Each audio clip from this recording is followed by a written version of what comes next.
So good morning या कहूँ good evening everyone, you are welcome to my YouTube channel. आज हम Destiny bought us together का part 8 देखेंगे, so let's begin. Theo Noemi से कहता है, चाहे जो हो मैं तुम्हें बचा ही लूंगा।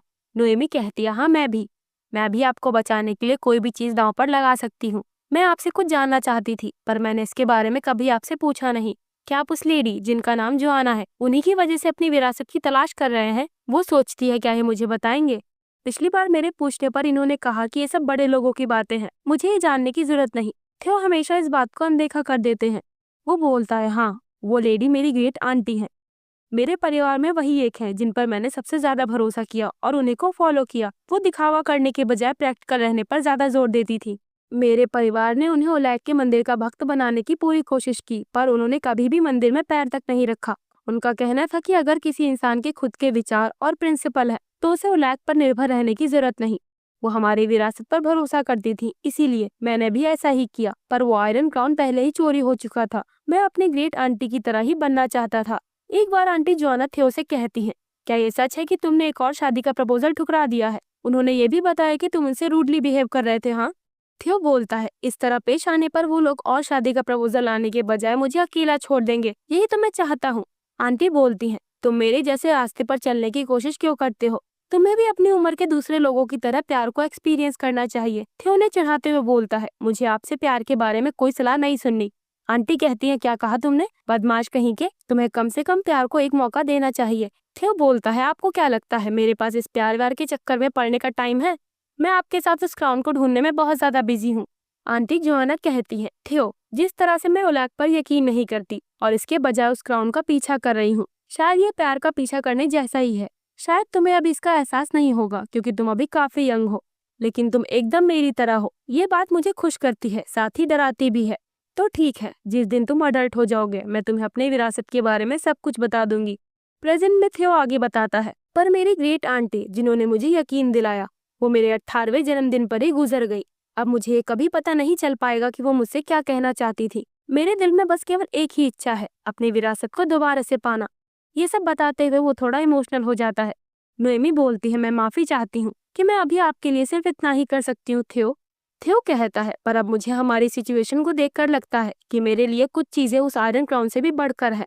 मुझे इसका एहसास हुआ क्योंकि तुम मेरे साथ हो नोएमी, इसीलिए अब मैं सिर्फ अपने दिल की आवाज सुनने की कोशिश करूंगा। वो उसे किस कर लेता है। नोएमी भी इमोशनल हो जाती है। वो कहती है, सब कुछ हमारे लिए बहुत मुश्किल होने वाला है ना? थियो उसे गले लगाकर कहता है, शायद, लेकिन हम बहादुरी से यहाँ तक आ गए हैं। नोएमी बोलती है, हाँ आपने सही कहा, हम सबका सामना कर लेंगे। वो सोचती है, हाँ सब ठीक होगा क्योंकि मैंने वो भविष्य देखा जो हम चाहते हैं। इधर थियो का भाई रॉयक ओलैक के मंदिर के कुछ सैनिकों के साथ नोएमी को ढूंढने के मिशन पर निकला होता है। रास्ते में ब्रेक के वक्त वो सोचता है, हमें आधे दिनों के अंदर अपनी मंजिल तक पहुंचना होगा। मैंने सोचा कि मुझे बस उस क्राउन के बचे हुए टुकड़े इकट्ठा करने होंगे और यहीं पर सब खत्म हो जाएगा, पर नहीं, लगता है कि ये सब काफी मुश्किल होने वाला है। आते वक्त एंजो ने रॉयक से कहा होता है कि तुम अपने मिशन पर उन सिनर से आयरन क्राउन के टुकड़े को वापस ले लोगे और नोएमी को नहीं पकड़ोगे। रॉयक सोच रहा होता है, एंजो ने मुझे ये करने को क्यों कहा, आखिर उसका इरादा क्या है? तभी पीछे से पियरे उसकी गर्दन पर चाकू रखकर बोलता है, मुझे वो ज्वेलरी बॉक्स दे दो। उसे वहां देखकर रॉयक शॉक्ड हो जाता है। अब कुछ देर बाद वो भागते हुए आकर अपने सैनिकों से कहता है, हमें उस लाल बालों वाले आदमी का पीछा करना होगा जिसके कंधे पर टैटू है, जल्दी करो। वो उस आयरन क्राउन के टुकड़े को चुराकर भाग गया है। यहाँ प्रोमे के पास अपनी अलग परेशानी होती है। उसके गले में पड़ा क्राउन का टुकड़ा कभी एक डायरेक्शन तो कभी दूसरी डायरेक्शन में घूम रहा होता है। इस सबसे वो काफी परेशान हो जाती है। वो गुस्से में उसे पकड़कर कहती है, आखिर तुम मुझसे क्या चाहते हो? क्या बाकी बचे हुए टुकड़े के पंख निकल आए हैं? तभी उसे आसमान में पियरे का बाज उड़ता दिखाई देता है। वो उसे पकड़ लेती है और उसके पैर में बंधा क्राउन का पीस निकाल लेती है। वैसे इस सब में बाज की हालत खराब हो रही होती है। क्राउन के साथ एक किट भी होता है, उसमें पियरे ने लिखा होता है, तुम इसे अपने पास रखो, मैं जल्दी इसे लेने आऊंगा। तुम हमेशा सेना में मेरी साथी रहोगी और कोई भी मेरे साथी को नीचा दिखाने की हिम्मत नहीं करेगा, मैं इसकी गारंटी देता हूँ। प्रोमे बोलती है, ये हमेशा वही करते हैं जो ये चाहते हैं। आखिर इस बार आपका प्लान क्या है? नोएमी नींद से जगती है। थियो अब भी सो रहा होता है। वो उसे आवाज देती है, थियो सुबह हो गई। अब वो दोनों चट्टान की छांव से बाहर आते हैं। वो पूछता है, क्या तुम ठीक से सोई नोएमी? वो बताती है, हाँ, और आप? तभी थियो को रात की घटना याद आती है और वो दोनों ही ब्लश करने लगते हैं। थियो बोलता है, मैं भी ठीक से सोया। थियो नोएमी को देख रहा होता है, तभी अचानक से एक तीखा भाला उसके बगल से गुजरता है। ये टाइसिन्स होते हैं जो इन्हें पकड़ने के लिए यहाँ तक पहुंच गए होते हैं। एक आदमी थियो पर हमला करके उसे गिरा देता है। नोएमी उसके पास जाने चलती है, पर दूसरा आदमी उसके बाल पकड़कर उसे अपने पास खींच लेता है। बॉस सख्त आवाज में बोलता है, अब तुम दोबारा नहीं बच सकते। वो अपने इस भारी भरकम हथियार से उस पर हमला करने चलता है। तभी नोएमी चिल्लाती है, तुम लोग तो डेविल के भक्त हो, तो फिर तुम उलैक के लोगों का साथ क्यों दे रहे हो? बॉस बोलता है, हम कभी भी उन लोगों का साथ नहीं देंगे, हम तो बस उन लोगों का इस्तेमाल कर रहे हैं। थियो कहता है, इस्तेमाल कर रहे हो? मुझे तो लगता है कि वो लोग तुम्हारा इस्तेमाल कर रहे हैं। मुझे नहीं पता कि तुम किस कारण से उनका साथ दे रहे हो, पर हकीकत में तुम उनकी साइड हो, समझे? बॉस गुस्से से आग बबूला होकर थियो के पांव पर अपना पैर मारता है। वो बोलता है, हम बस अपनी खोई हुई इज्जत वापस पाने की कोशिश कर रहे हैं। हमने कभी भी ओलैक के साथ समझौता नहीं किया। जब हमारे पास एडोस का आशीर्वाद था, तब हम एक पूरा शहर हुआ करते थे, कोई आवारा डाकू नहीं। तो अब हम बॉस के यंग एज की स्टोरी देखते हैं। स्लैन के बॉर्डर के बाहर जंगल के पास टाइसिंस का एक शहर था। इसे टाइसा के नाम से जाना जाता था। हालांकि यह शहर एक मरे हुए गॉड को मानता था, पर इन लोगों का विश्वास था कि एडोस की हड्डियां उनकी रक्षा करेंगी। वैसे इस पूरी सीरीज में इस क्राउन को दो तरह के नाम से बुलाया गया है। सबसे पहले थियो की विरासत, एक आयरन क्राउन, और अब हमें ये बताया जा रहा है कि ये क्राउन एडोस की हड्डियों से बना है, इसीलिए टाइसन लोग इसे गॉड की हड्डियां बोलते हैं। खैर जो भी हो, पर ये तो पक्का है कि कहीं ना कहीं इस क्राउन से ही ओलैक की मौत का सुराग मिलेगा। अपनी जवानी के दिनों में बॉस बदमाशी करते हुए उस क्राउन को पहनकर भाग जाया करता था। इस तरह उसे वहाँ के बड़े लोगों को टीज करने में बहुत मजा आता था। बॉस उस क्राउन को पहनकर भाग रहा होता है। वो बोलता है, मैं देखना चाहता हूँ कि ये मेरी रक्षा किस तरह करेगा। उसके पीछे आ रहा पर्सन कहता है, तुम हमेशा ऐसा क्यों करते हो? तुम तो हमारे चीफ के बेटे हो ना, तुम्हें तो हमारी रक्षा करनी चाहिए, तो फिर तुम हमें बर्बाद करने पर क्यों उतारू हो? बॉस बोलता है, यहाँ के सरदार मेरे डैड हैं और मेरा यहाँ का सरदार बनने का कोई इरादा नहीं। मैं तो बाहरी दुनिया में रहने जाऊंगा, और अगर ये शहर बर्बाद भी हो जाए तो ये इसी के काबिल है। वो पर्सन उसे डांटता है, क्या कहा तूने, गद्दार कहीं के? बॉस अपने दोस्तों के पास आता है। उसका एक दोस्त पूछता है, आखिर तुम कितनी बार इसे चुरा कर भाग चुके हो? हाँ, बॉस बताता है, लगभग 37 बार। वैसे हमें टाइसन के बॉस का नाम नहीं पता, इसीलिए इसे बॉस कहना ही ठीक रहेगा। बॉस का एक दोस्त बोलता है, तुम्हें ये सब करना बंद कर देना चाहिए। माना कि तुम चीफ के बेटे हो, पर वो हर बार इस वजह से तुम्हें नहीं छोड़ेंगे। मेरे ग्रैंडपा तुम्हारी इन हरकतों के कारण ठीक से सो नहीं पा रहे। बॉस कहता है, क्या तुम दोनों को पता भी है कि हमारे शहर से बाहर अभी क्या हो रहा है? वो दोनों नहीं में जवाब देते हैं। बॉस बोलता है, यही तो दिक्कत है, ये क्राउन हमारे शहर की रक्षा करता है। मैं ये बात समझता हूँ, पर हम यहाँ इस जगह पर हमेशा के लिए बंद होकर नहीं रह सकते। हमारे गॉड एडोस किसी तरह के बेवकूफ गॉड नहीं थे। जिस तरह लोग हमारे गॉड की चीजों को बताते हैं, ये बेवकूफी से भरा है। उन दोनों को उसकी बात समझ नहीं आती। बॉस उनमें से एक को पकड़कर बोलता है, तुम्हें भी नहीं समझ आया कि मैं क्या कह रहा हूँ? हाँ, तुम दोनों तो एकदम ही बेवकूफ हो। कोई पर्सन झाड़ियों के पीछे से इन्हें देख रहा होता है। देन अब शाम हो जाती है। उसी झाड़ियों के पीछे छिपी लड़की अपना चाकू बॉस के पास लाकर बोलती है, हे तुम चुपचाप मेरी बात सुनो। अगर तुम मुझे रहने के लिए कोई जगह देते हो तो मैं तुम्हारी आभारी रहूंगी। तो ये थियो की आंटी जोआना होती है। वैसे इन्हें देखकर हमें स्टोरी के पहले पार्ट की याद आ गई, जब थियो बारिश में भीगते हुए नोएमी के पास आया होता है। टाइसन जोआना को खाना देते हैं। उसने अब भी बॉस को अपना हॉस्टेज बनाकर रखा होता है। बॉस बोलता है, यानी अभी मैं तुम्हारा हॉस्टेज हूँ, है ना? पर इस तरह तुम यहाँ के लोगों को सिर्फ गुस्सा ही दिला पाओगी, क्योंकि मैं यहाँ के चीफ का बेटा हूँ। अगर तुम यहाँ के लोगों को और ज्यादा भड़काओगी तो मुझे लगता है कि ये तुम्हारे लिए सही नहीं रहेगा। जोआना कहती है, शायद ये लोग तुमसे ज्यादा इस क्राउन की चिंता कर रहे हैं। वो लोग तो इसे देखकर ही कांपने लग रहे हैं। तुम इन लोगों के लिए बस एक मॉडल हो जिसने ये कीमती क्राउन पहन रखा है, तो तुम चुपचाप बैठे रहो, समझे? वो सोचती है, मुझे नहीं लगता कि मैं बिना किसी की मदद के इस जंगल से बाहर निकल पाऊंगी, इसीलिए पहले मुझे अपना पेट भर लेना चाहिए और फिर किसी बात पर बोलना चाहिए। काश वो जहाज डूबा ना होता। तभी बॉस हंसते हुए बोलता है, क्या मैं सिर्फ एक मॉडल हूँ? हाँ, तुम सही कह रही हो, लेकिन मिस, लगता है तुम कहीं बहुत दूर से आई हो। तुम कौन हो? जोआना कहती है, मैं तो बस केवल अपना रास्ता भटक गई हूँ। मुझे नहीं पता कि मैं भटकते हुए यहाँ कैसे पहुंच गई। देन जोआना कुछ दिनों तक उसी शहर में टाइसन्स के साथ रहने लगती है।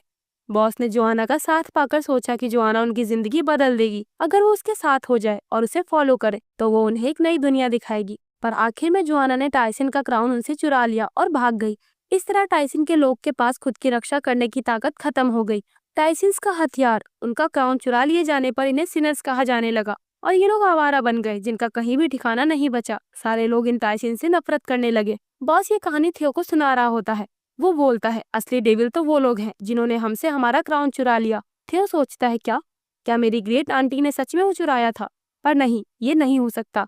उनके एक्सप्रेशंस किसी चोर की तरह नहीं थे। जमीन पर हलचल होने लगती है। ये पियरे और उसके पीछे रॉय के साथ सैनिक होते हैं जो घोड़े पर सवार होकर उनकी ओर आ रहे होते हैं। पियरे के हाथ में क्राउन का दूसरा टुकड़ा होता है जो उसने रॉय से चुराया था। तभी सामने से प्रोमे आती है। वो पियरे की ओर भाला चलाती है। वो किसी तरह से उसे डॉज कर देता है, पर वो भाला जाकर रॉय के घोड़े को लग जाता है, जिससे रॉय अपने घोड़े से नीचे गिर जाता है। ओलैक के मंदिर के सैनिक जो कि रॉय के साथ में यहाँ आए होते हैं, वो चिल्लाते हैं, सिनर्स, इन्होंने सर रॉय पर हमला कर दिया, चलो लड़ाई की शुरुआत करें। बॉस का ध्यान भटक जाता है। इसी बीच थियो मौका पाकर चौका मारता है और बॉस को पछाड़कर वहाँ से भागने लगता है। वो नोएमी को भी रेस्क्यू कर लेता है। प्रोमे बोलती है, हमें पहले ओलैक के लोगों से निपटना होगा। मेरे पास इस क्राउन का पीस है, हमें इसके दूसरे टुकड़े ढूंढने होंगे। टाइसिस नारा लगाते हैं।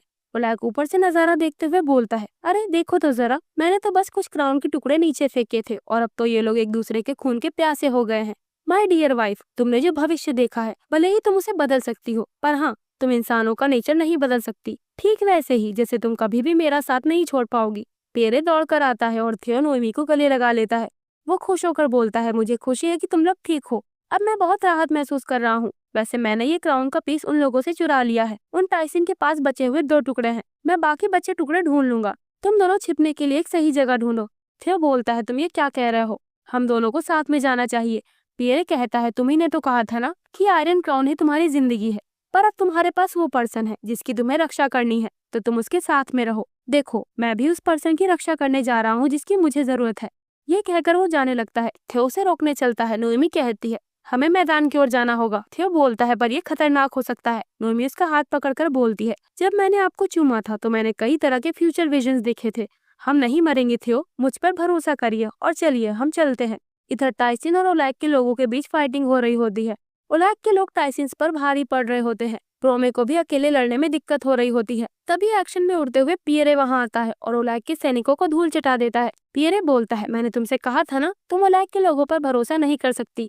प्रोमे कहती है, आप इन लोगों से अलग नहीं, आप इन्हीं की तरह है, आप जो वादा करते हैं उन्हें निभा नहीं सकते। पियरे बोलता है, मैं जानता हूँ तुम्हारे लिए हम दोनों में अंतर करना मुश्किल है, लेकिन इसके बावजूद मैं अपने प्यारे लोगों की कसम खाकर कहता हूँ कि अगर मुझे ये पता होता कि तुम्हारे साथ ऐसा किया गया है तो मैं उन लोगों को बचकर ना जाने देता। प्रोमे लड़ते हुए कहती है, ये कहने से क्या होता है, वो तो आप ही थे ना जो हमें छोड़कर चले गए। आपको कम से कम एक बार तो हमें देखने आना ही चाहिए था, जैसे कि अभी आप अपने दोस्तों की मदद कर रहे हो। पियरे बोलता है, मैं देरी के लिए माफी चाहता हूँ, मैं दोबारा कभी तुम्हें अकेला नहीं छोड़ूंगा। मैं इस वक्त तुम्हें सब कुछ एक्सप्लेन नहीं कर सकता, पर हाँ, ये सब खत्म करने के लिए मुझे वो टुकड़ा चाहिए जो तुम्हारे गले में है। प्लीज प्रोमे, मुझे अभी इसकी जरूरत है। प्रोमे समझ नहीं पाती कि वो क्या करे। कुछ देर सोचने के बाद वो उस क्राउन के पीस को गले से निकाल कर कहती है, आप ये बात जान लो, अगर आपने फिर से मुझे धोखा दिया तो मैं आपको फिर कभी भी माफ नहीं करूंगी।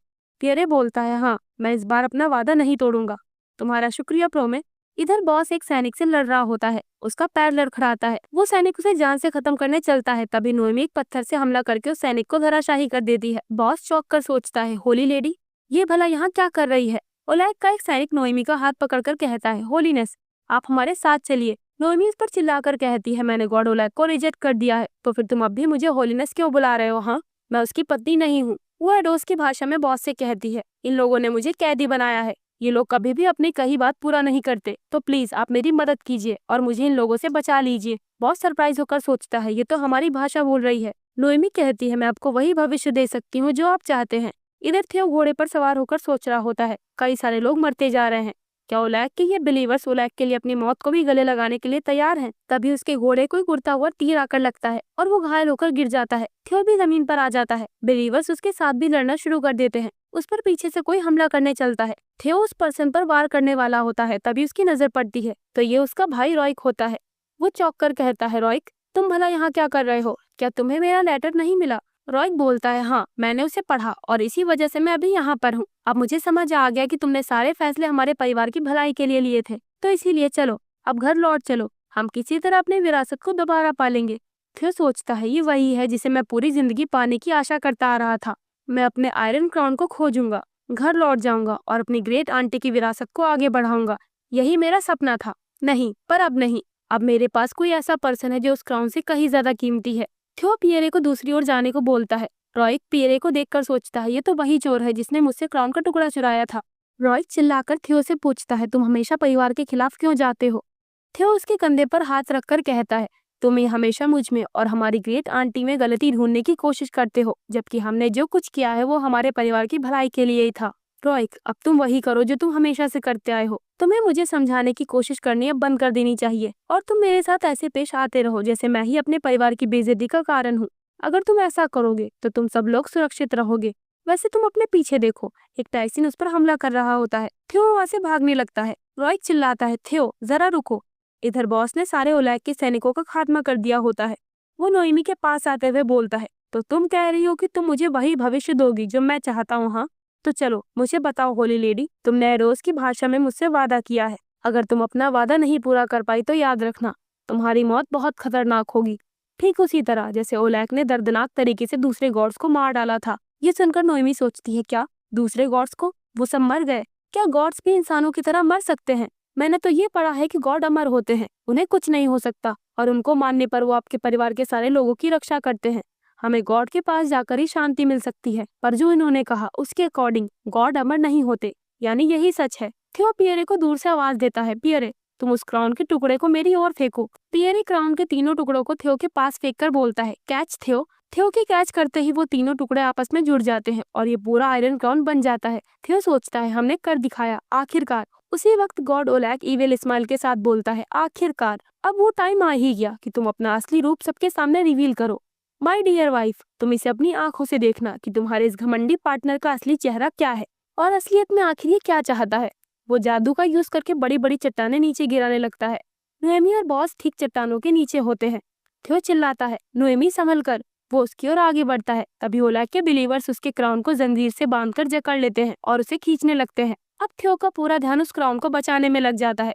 ओलैक बोलता है, ये इंसान तो इस लोहे के पीस को तुम्हारे लिए छोड़ ही नहीं पा रहा। क्या तुम इस पर्सन के साथ अपने फ्यूचर पर यकीन कर सकती हो माय वाइफ? तो बताओ। पर नहीं, बेवकूफ औरत, तुमने ये कभी इमेजिन तक नहीं किया होगा कि जिस आदमी पर तुम इतना भरोसा करती थी वही सब कुछ तबाह करके रख देगा। उसी वक्त थियो नोएमी को बचाने के लिए उस आयरन क्राउन को अपने हाथों से छोड़ देता है और नोएमी की ओर दौड़कर जाने लगता है। ये देखकर ओलैक का दिमाग सटक जाता है। वो अपने जादू का इस्तेमाल करके बड़ी बड़ी चट्टानें नोएमी की ओर गिराने लगता है।